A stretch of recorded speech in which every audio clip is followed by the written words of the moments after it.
A huge part of the world today relates to social media, with most individuals and businesses utilizing communication websites such as Instagram, Twitter, Snapchat, and Facebook. Oftentimes, social media is used to enhance communication between people a few miles or continents away, creating a seemingly unlimited web of connections. Sometimes, however, social media creates complications in monitoring actions related to the First Amendment. One such case dealing with this issue is Elonis versus the United States. Lines between free speech and true threats blurred together when, in 2015, according to the Supreme Court syllabus, after his wife left him, petitioner Anthony Douglas Elonis, under the pseudonym Tone Dougie, used the social networking website Facebook to post self-styled rap lyrics containing graphically violent language and imagery concerning his wife, co-workers, a kindergarten class, and state and federal law enforcement. In attempting to make a decision about the case, the court held that a reasonable person standard is the correct legal test for determining whether Elonis could be convicted of communicating a threat under federal law. Although to the reasonable citizens the posts seemed threatening, the court needed to address whether the posts could be evidentially proven as threats and whether Elonis would be convicted. To what extent did Elonis versus the United States complicate the lines between free speech, what is protected in the First Amendment, and true threats? This can be best explained by evaluating the case and trial from three different perspectives: technological, cultural, and sociological. Before Elonis versus the United States in 2015, the Supreme Court had never seen a case that dealt directly with social media. Due to the recent innovation and growth surrounding such platforms, courts are still struggling to determine how to differentiate true threats that aren't protected by the First Amendment and speech that is unfavorable to some yet is still protected by freedom of speech. In 1928, Olmstead v. the United States was one of the earliest technology-related Supreme Court cases dealing with wiretapping. Later, in 1957, Yates v. the United States upheld the First Amendment unless speech presented a clear and present danger, which was the issue taken to Elonis v. the United States.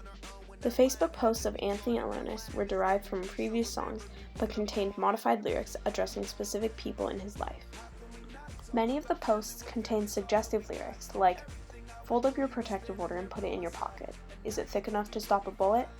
And, "There's one way to love you, but 1,000 ways to kill you, and I'm not going to rest until your body is a mess." The biggest issue arising from the case is that it is speech not presented in person but over social media. The booming phenomenon of technology has created new mediums of communication that can become complicated when evaluated for legal issues. A large aspect of many social media sites, like Instagram and Facebook, is the ability for anyone to make an account, and the ability to make that account anonymous or with a fake identity. Facebook was founded in 2004, only 8 years after the first social media site, 6 Degrees, was founded.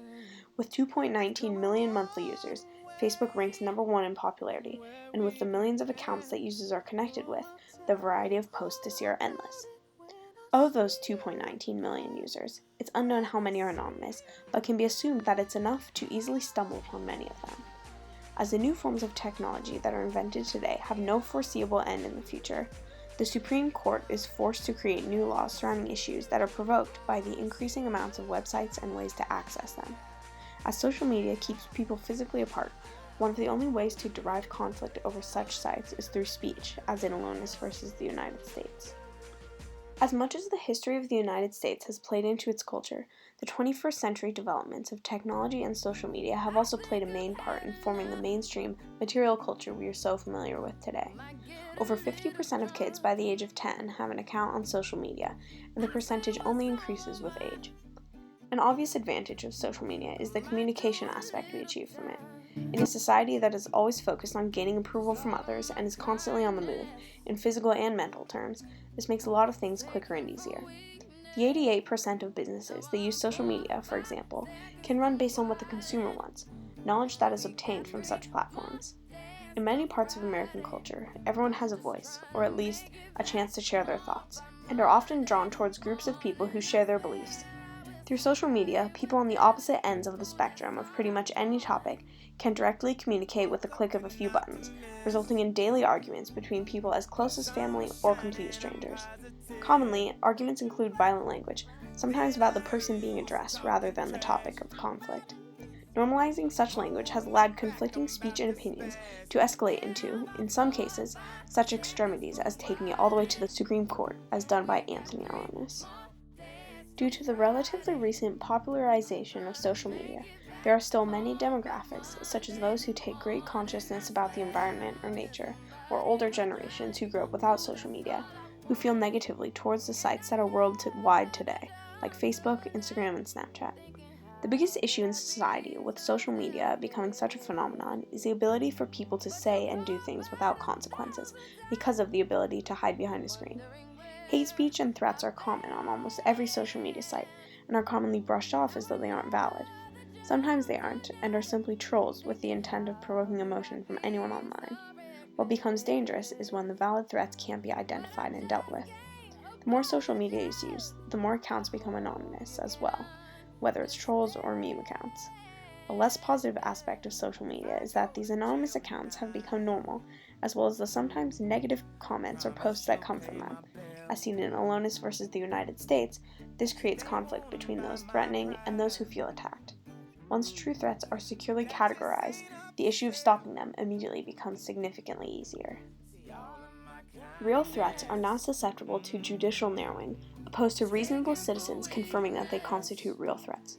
John P. Elwood, the attorney of Anthony Elonis, noted in an interview the audacity of the reasonable citizens rule. I want to talk a little bit about your client in this case, because this really centers on what he posted on social media to his ex-wife. What matters legally is what a reasonable person would think of it, or what he intended by it. One of them said essentially, if I knew then what I know now, I would have killed you and dumped you in Toad Creek.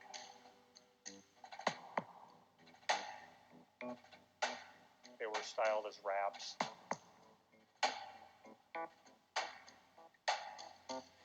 The government's reasonable person standard would make you criminally liable, would make you a felon, would disentitle you from voting, would disentitle you from owning a firearm. Anytime you fail to anticipate that what you say is going to be interpreted as a threat.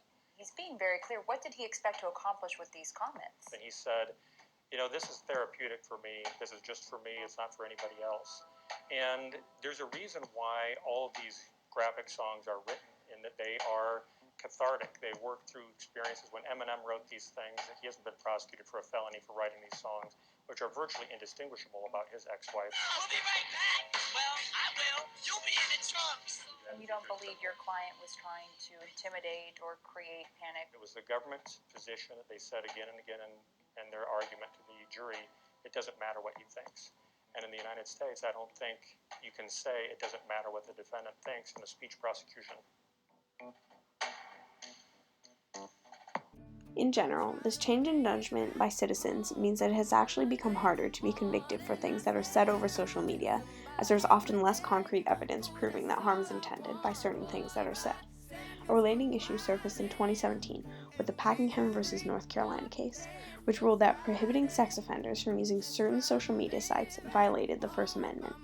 Although the offenders had proved intent to do ill will in the past, it has still been difficult to pin them for current social media use. Courts also now take into consideration the mental health and stability of the person on trial when examining the line between wrongful and innocent. As stated in Justice Clarence Thomas's dissent, the solution is not to abandon a mental state requirement compelled by text, history, and precedent. Not only does such a decision warp our traditional approach to mens rea, it results in an arbitrary distinction between threats and other forms of unprotected speech. The issue is and will continue to be relevant just as long as social media continues growing, which has no foreseeable end right now. Because social media is used mainly to communicate, and because people have tempers, it is inevitable that a post will be misinterpreted, and that someone will make a real threat over the internet. With evolved understanding of internet culture and people in society, combined with mental health examinations, the narrowing down of who deliberately means harm should only be made easier to find. Although Justice Clarence Thomas presented a dissenting opinion, the other 7 Supreme Court justices ruled that the court did not have sufficient information to call Elonis' posts true threats. Even though he wasn't convicted, the change of how social media posts are now interpreted was large. A significant aspect of change was in distinguishing true threats from creativity, as Elonis had claimed for his reason of writing.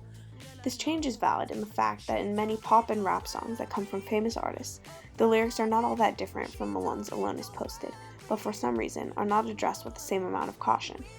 As social media usage will continue to grow, the necessity of categorizing true threats from free speech will as well. Elonis versus the United States served as an important point in the progression of determining these categories, as the ruling of the case resulted in the decision that hard evidence of a threat must be present, opposed to the previous judging of calibers of threats by reasonable citizens.